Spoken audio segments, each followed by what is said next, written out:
Olá, amigos! Fui desafiada pela minha irmã Daniele a cumprir o desafio Lançai a Palavra. E estou aqui para cumprir. E quero aqui compartilhar com vocês uma passagem que eu acho muito linda, que está em 1 Crônicas, capítulo 4, versículo 9 e 10, que diz: Foi Jabes mais ilustre do que seus irmãos. Sua mãe chamou-lhe Jabes, dizendo: porque com dores o dei à luz. Jabes invocou o Deus de Israel, dizendo: ó, tomara que me abençoes e me alargue as fronteiras, que seja comigo a tua mão e me preserves do mal, de modo que não me sobrevenha a aflição. E Deus lhe concedeu o que lhe tinha pedido. Essa passagem fala do poder da oração. Jabes invocou o nome do Senhor, fez uma oração em forma de súplica. Por quê? O que motivou Jabes a fazer essa oração? Antigamente, o nome da pessoa dizia muito sobre ela. É tipo assim: diga o seu nome e eu direi quem és. Um exemplo disso é Jacó, que o nome dele era suplantador, o significado suplantador, enganador. E é tanto que ele agarrou o anjo e só soltou depois que mudou o seu nome, porque ele era visto dessa forma. No caso de Jabes, Jabes significa dores.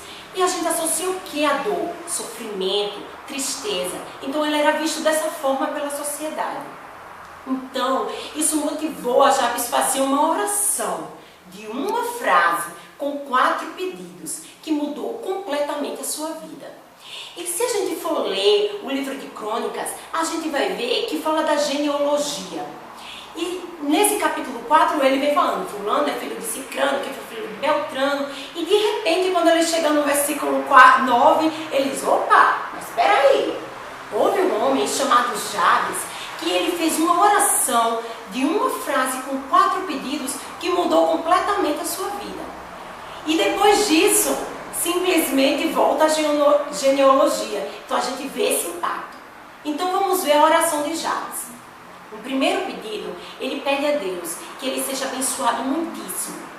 Isso mostra, ele não pede, me abençoe muito. Ele pede para ser abençoado muitíssimo. Quando ele faz esse pedido, essa súplica, ele não está pedindo que ele seja abençoado conforme a sua vontade, mas conforme a vontade de Deus. Porque a vontade de Deus é boa, é perfeita e é agradável. Os caminhos do Senhor são mais altos que os nossos. Então, quando Jabes pediu, me abençoes muitíssimo, ele pediu com sabedoria, porque Deus sabe todas as coisas. O segundo pedido foi: alargue as minhas fronteiras, que os meus termos sejam alargados, ampliados. Ele quer dizer que essa bênção não fique só para ele, mas que ele possa abençoar outras pessoas. Ele pede nesse momento que ele seja um canal de bênçãos na vida de outras pessoas. O terceiro pedido, ele pede que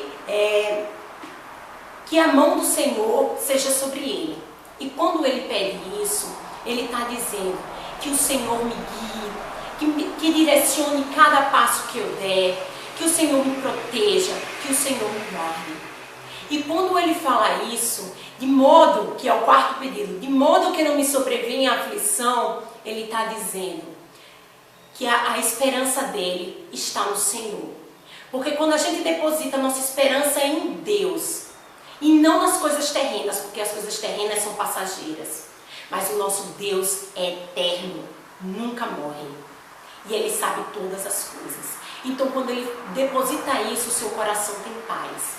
Porque aqueles que esperam no Senhor, confiam no Senhor, sabem que Deus sempre tem o melhor para ele, independente das circunstâncias que a pessoa está vivendo.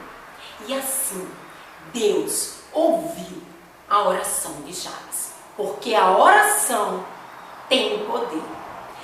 E agora eu quero eu vou desafiar logo 4 pessoas. 4 pessoas. A minha amiga Raquel Ramos, Felipe Estrela, a minha prima Camila e o maestro Geilson. E caso eles não cumpram no prazo de 24 horas, eu vou querer uma Bíblia, mas é uma Bíblia de estudo. Então, queridos, um grande abraço e fiquem na paz de Cristo Jesus.